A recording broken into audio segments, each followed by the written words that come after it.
제 원고에 있는 제목은 점치는 귀신을 쫓아내다 이렇게 되어 있습니다. 오늘 말씀 내용도 바로 그런 내용입니다.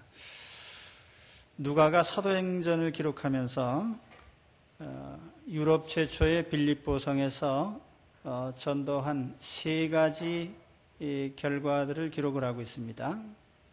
다 특징적인 인물들입니다. 첫째는 지난주에 말씀드린 루디아를 전도한 것이고, 둘째는 오늘 말씀에 나오는 이 귀신 들린 여인을 고쳐준 사건이고, 세 번째는 빌립보 간수장을 구원한 사건입니다. 그리고 이 세 사람들이 특징이 다 있듯이 지난주에 말씀드린 루디아하고 오늘 말씀드린 이 여종과는 아주 성격이 다른 인물입니다. 루디아는 자유인이고 오늘 본문에 나온 이 여인은 노예입니다. 루디아는 사업가였고 부자였지만은 본문의 여인은 소유조차 할 수 없는 노예입니다. 루디아는 이미 구약 성경의 하나님을 알고 섬기고 있었고, 오늘 본문에 나오는 이 여인은 하나님을 전혀 모를 뿐 아니라 귀신에 사로잡혀 있었습니다. 루디아는 자발적으로 복음을 경청했지만은 오늘 본문에 나타난 이 여인은 바울에 의해서 강제로 귀신이 추방되고, 그래서 어떤 면에서는 예기치 않은 하나님의 은총을 입게 됩니다. 본문에 나타난 이 여인은 노예입니다. 그런데 귀신에 사로잡혀서 점치는 일을 하고 있었습니다.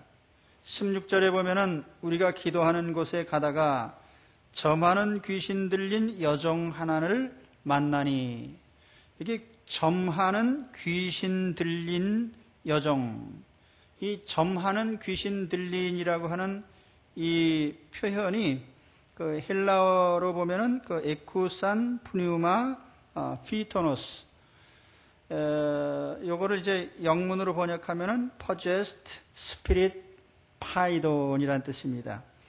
파이돈이란 영에 사로잡힌 그런 뜻이에요. 그래서 여기에 그 귀신 들린이라고 하는 귀신이라고 표현했지만은 헬라어 원문에 보면은 파이돈에 사로잡힌 이렇게 되어 있습니다. 그래, 파이돈이라는 게 뭐냐? 그리스 신화에 나오는 아폴론 혹은 로마 신화의 아폴로를 가리키는 또 별명입니다. 이 아폴론이라는 신은 그리스 신화에서 제우스와 레토 사이에서 출생한 셋째 아들입니다. 그리고 그 미의 여신인 아프로디데,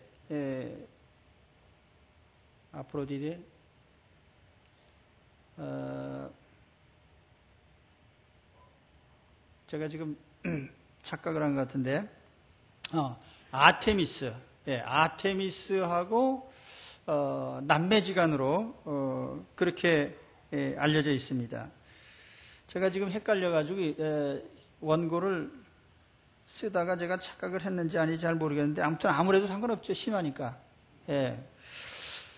그런데 왜 그러면 이 파이돈이라는 이름이 아폴론에게 붙여졌냐면은, 아폴론이 출생하고 며칠이 안 됐을 때 화살로 이 파이돈이란 뱀을 죽였어요. 그 파이돈이라는 건 누구냐 하면은 이 제우스의 본 부인이 헤라라는 여신인데, 헤라가 질투가 많은 사람이라 자기 남편이 그 레토라는 여자하고 관계를 해서 자식을 낳으니까 그걸 낳지 못하게 하려고 방해를 하던 그 뱀이 파이돈입니다. 그래서 그 파이돈을 죽인 그 사람이 아폴론이고, 그 신이, 이 아폴론은 그래서 태양, 또 음악, 시, 궁술, 의약품, 또 웅변, 예언, 이런 것을 주관하는 신으로 알려져 있습니다.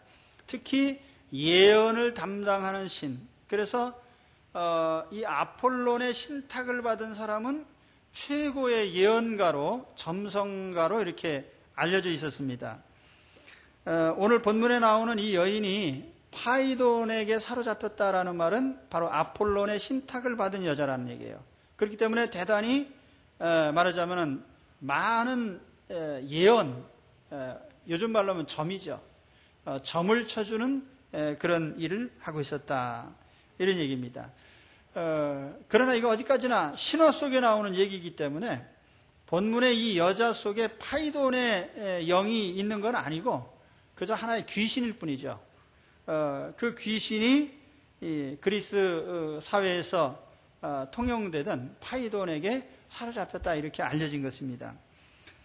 이 여인은 노예이기 때문에 특이한 것은 이 여인을 한 사람의 주인이 소유한 것이 아니고 여러 주인이 함께 소유를 했습니다.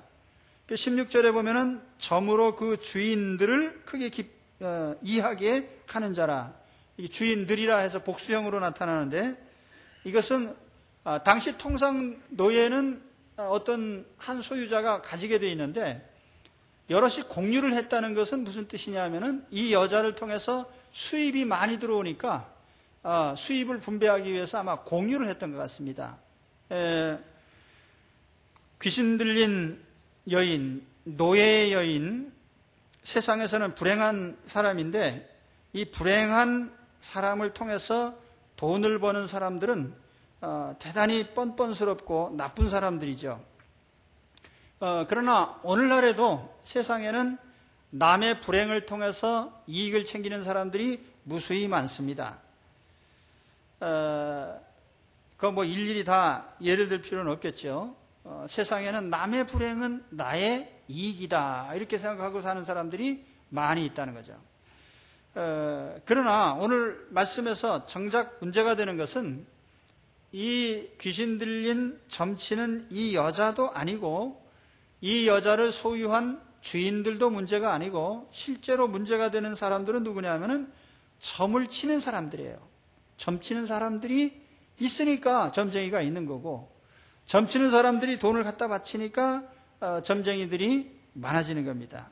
우리 대한민국에도 30만 명의 무속인과 또 거기에 버금가는 역술인들이 있다고 하는데 이게 다 말하자면은 점쟁이 무당이 뭐 60만이 넘는 이런 현실을 볼 때 우리나라도 가히 모든 사람들이 점을 치는 것을 참으로 다반사로 하고 있다. 엠브레인 트렌드 모니터라는 기관에서 전국 만 20세 이상 남녀 1095명을 대상으로 조사한 결과가 있습니다. 이 조사 결과에 따르면은 말하자면은 이 점을 치고 자기의 운명에 대해서 미리 알아보고 하는 이런 일에 대해서 응답자의 65% 가까이가 이런 것을 실제로 해봤다 이렇게 대답을 했습니다. 그리고 대답한 사람들의 왜 점을 치느냐라고 물었더니 대답한 것이 그냥 흥미거리로 했다는 사람이 약 40%, 또 현재 일이 안 풀리거나 답답해서 점을 쳤다는 사람이 대략 한 22%, 미래가 불확실하기 때문이라는 대답이 12%, 또 연말이나 연초되면 습관적으로 점을 친다는 사람이 11% 정도 됐습니다. 또 어떤 사람들은 중요한 결정을 해야 되기 때문에 점을 친다라고 응답한 사람도 6.3%가 됐습니다. 그리고 응답자들의 응답 가운데 실제로 점을 친 결과를 무엇을 결정하는데 반영하느냐라고 물었더니 대략 한 39% 정도가 그렇다라고 대답을 했어요. 그러니까 내 인생의 중대사를 결정하는데 점쟁이의 말을 반영을 하는 거죠. 그런데 점쟁이의 말에 따라서 인생의 중대사를 결정한다는 뜻입니다. 적어도 10명 중 4명은 그렇다는 얘기예요. 사람들은 어떤 자기 인생의 미래적인 문제에 대해서 답답하고 또 풀리지 않고 그러면은 뭔가 위로의 소리를 듣고 싶기도 하고 미래가 어떻게 될는지 알고 싶기도 해서 점을 칩니다. 저희 어머니가 예전에 우리 예수 믿기 전에 제가 어렸을 적에 가끔 점을 쳤다는 그런 얘기를 들은 적이 있습니다. 왜냐면 우리 어머니가 예전에 20살 되기 전에 결혼하셔서 신혼생활 1년도 지나지 않아서 이제 6.25가 터지고, 그리고 전쟁 끝났지만은 남편의 생사를 알 수가 없고, 앞으로 남편을 만날는지 또는 살아있는지 죽었는지도 모르는 그런 처지에서 이게 항상 궁금한 거죠. 그러니까 점쟁이한테 물어보면 살았다 그러면은 다소간 위로가 되는 것이고요. 앞으로 만날 것인가 이것도 또 물어서 그렇다 그러면은 조금 위로가 되는 것이죠. 그러니까 점쟁이에게 물어서 점치는 사람들이 그래요. 운명이 바뀌거나 그런 것보다도 조금이라도 좀 위로가 된다라고 하면은 그 위로를 의지하는 겁니다. 점쟁이 말이지만은.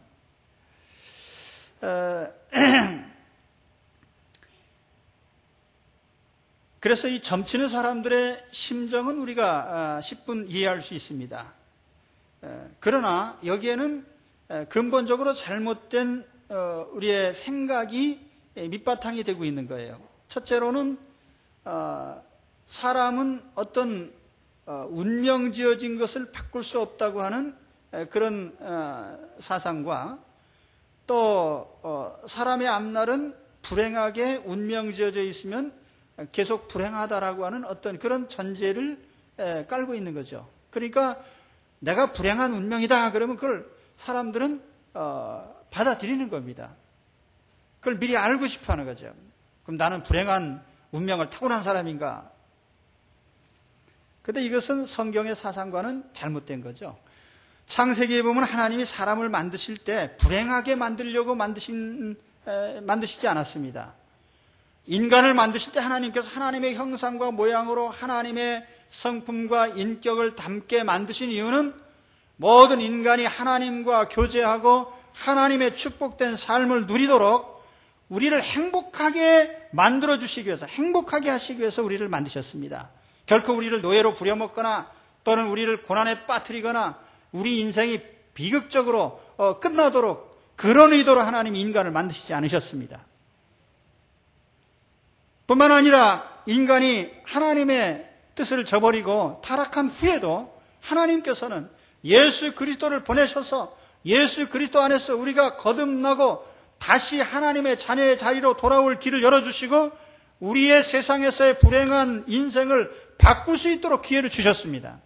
인생은 불행하게 규정 지어진 존재가 아니라 인생은 하나님의 품 안에서 그 길을 바꿀 수 있도록 하나님이 기회를 주시고 축복을 주신 것을 우리는 알아야 됩니다.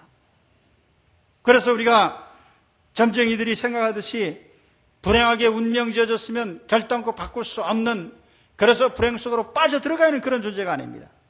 인격적으로 우리 하나님 품 안에서 우리의 인생은 얼마든지 참으로 하나님의 축복된 피조물로 그 위치로 우리가 돌아갈 수 있습니다. 할렐루야.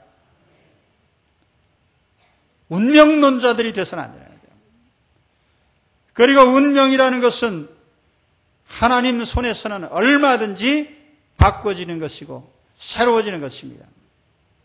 하나님이 예수 그리스도를 보내신 것은 지옥으로 가는 인생들, 죄로 심판받을 인생, 사망으로 끝날 인생에게 생명의 길과 영원한 천국과 하나님의 자녀로서의 풍성한 축복을 주시고자 예수 그리스도를 우리에게 보내셨습니다. 그러므로 우리는 점쟁이 집에 가서 내가 불행한 운명인지 행복한 운명인지 이걸 알아볼 필요가 없는 거예요. 하나님께서 이미 우리를 부르신 것은 하나님 자녀로서의 축복과 특권을 주시고자 부르신 줄 믿으시기 바랍니다. 예수쟁이들 가운데도 점치는 사람들이 있어요. 우리 교회는 그런 사람 하나도 없는데요. 내가 다른 교회 보니까 권사님도 점치더라고요. 권사님도.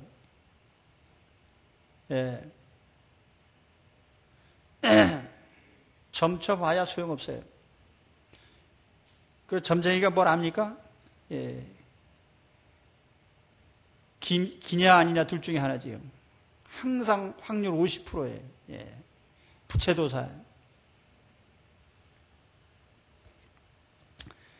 그래서 오늘 말씀으로 다시 나가서 보면은 이 점치는 귀신 들린 이 여자가 바울을 쫓아다니면서 계속 소리를 치는 겁니다. 예. 바울과 우리를 쫓아와서 소리질러 가로되 크라죠. 영어로 크라이라는 뜻이죠. 계속 소리를 쳤어요.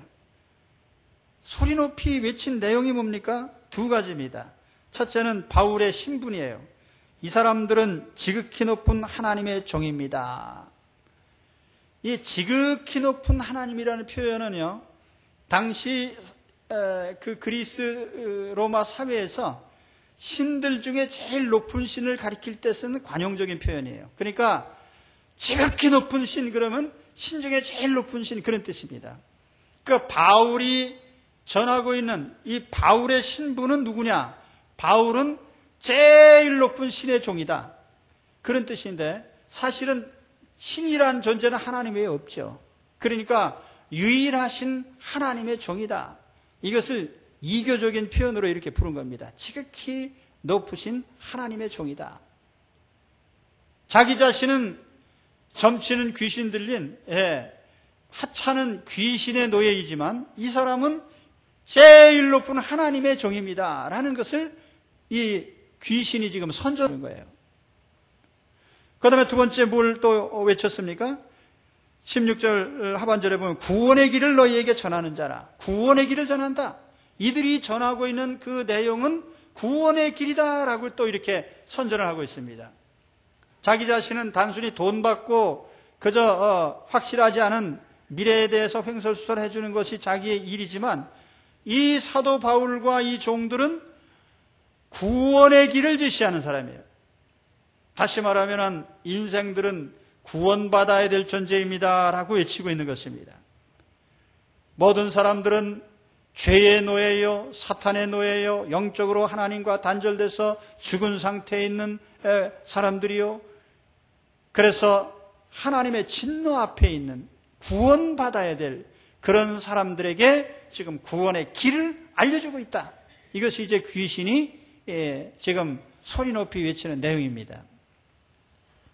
그러면 우리가 이런 의문을 품을 수 있죠. 왜 귀신이 하필이면은 바울과 바울이 전하는 복음의 내용을 선전을 해줍니까?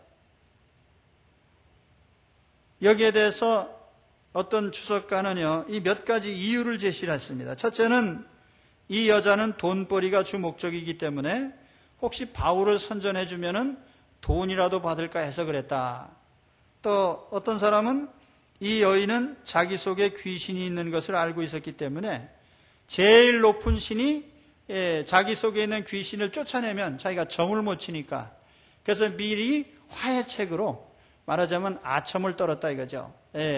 바울 속에 있는 이 신은 높은 신이다 그렇게 했다는 겁니다.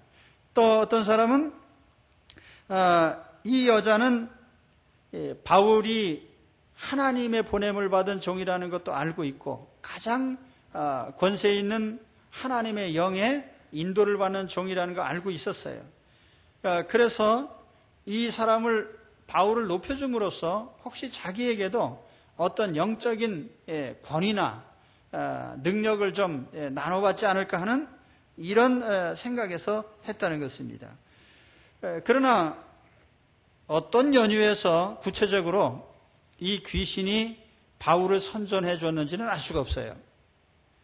그런데 분명한 것은 상당히 여러 날, 17절 말씀에 보면 이같이 여러 날을 하는지라 귀신이 바울을 선전해 주는데 바울은 즐거운 게 아니라 괴로웠어요. 심히 괴로웠다. 그 바울이 괴로워한 이유도 이제 몇 가지 제시가 되고 있는데 첫째는 시도 때도 없이 소리치고 있는 이 여자가 바울에게 있어서는 그 자체로서도 방해가 됐다. 또 둘째는 점쟁이가 바울을 선전해 준다는 것은 결과적으로 점쟁이하고 바울하고 동지인 것처럼 보여져서 이 바울에게는 사실 이것이 난감한 일이었다. 또 세 번째로 이 여자의 행동은 진정한 회개에서 나온 것이 아니라 기만적인 것이기 때문에 사실 이 입에서 나오는 그 말 자체보다도 그의 본심은 다른 것이었다. 그래서 결코 받을 수 없었다는 것이죠. 네 번째로는 이 여자 자체가 귀신에게 매여 있기 때문에 이 귀신을 쫓아내야 되는데 만일 쫓아내면 주인들이 분명히 바울한테 대들어가지고 난동을 피울 거란 말이죠. 그래서 실제로 그런 일이 나중에 일어났어요.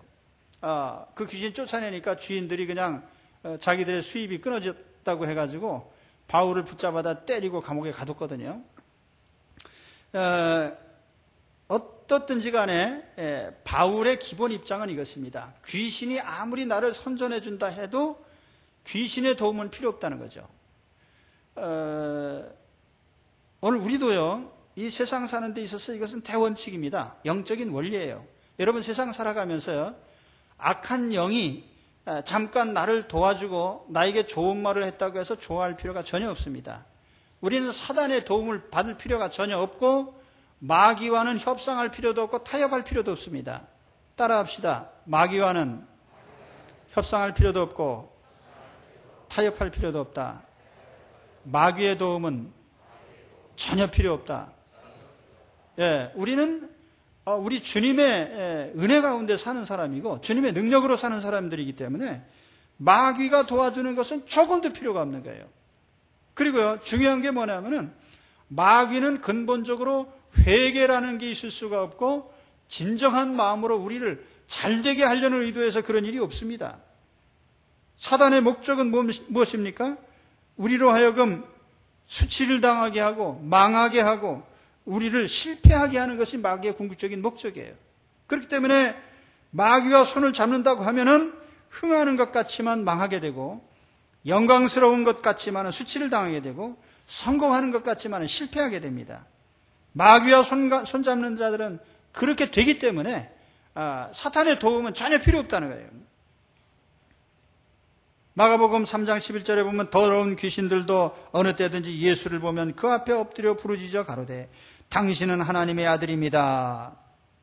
내가 하나님은 한 분이신 줄을 믿느냐? 잘하는도다. 귀신들도 믿고 떠느니라. 귀신이 예수님도 알고 하나님도 알고 두려워 떨지만은 결단코 우리 주님에게 복종하거나 회개하거나 이런 일은 없다는 거예요. 그렇기 때문에 우리는 악한 영들이나 귀신에게 절대로 손을 잡을 필요가 없는 것입니다. 그런데 요즘에 세상 사람들의 생각이 어떠냐? 가끔 그 어린아이들 무슨 애니메이션이나 이런 데 보면은 뭐가 나오냐면 귀신들이 등장하는데 귀신이 상당히 인심 좋고 선한 귀신이 많이 등장해요. 그래서 아이들 생각에 귀신이라는 건 친구구나, 이런 생각을 불어넣는데 이건 잘못된 거죠.